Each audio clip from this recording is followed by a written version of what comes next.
Patan HNGU યુનિવર્સિટીના કુલપતિને એનએસયુઆઈએ આવેદનપત્ર પાઠવ્યું છે। જીકાસ પોર્ટલ પર ઉત્તર ગુજરાત યુનિવર્સિટીની પસંદગી ન થતા આવેદનપત્ર એનએસયુઆઈના કાર્યકરોએ સૂત્રોચ્ચાર સાથે આવેદનપત્ર પાઠવ્યું। પીજીનો કોર્સ ન મૂકવામાં આવતા વિદ્યાર્થીઓને ભારે હાલાકી, સોમવાર સુધી માંગ નહીં સંતોષાય તો ફરીથી રજૂઆત કરાશે। તો એનએસયુઆઈના કાર્યકર્તાઓએ આવેદનપત્ર પાઠવ્યું છે।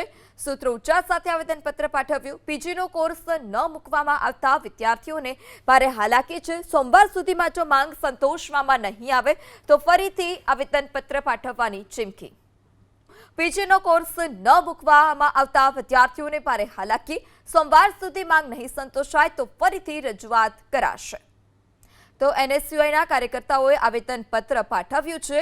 સૂત્રોચ્ચાર સાથે આવેદનપત્ર પાઠવ્યું। પીજીનો કોર્સ ન મૂકવામાં આવતા વિદ્યાર્થીઓને ભારે હાલાકી છે। સોમવાર સુધીમાં જો માંગ સંતોષવામાં નહીં આવે તો ફરીથી આવેદનપત્ર પાઠવવાની ચીમકી।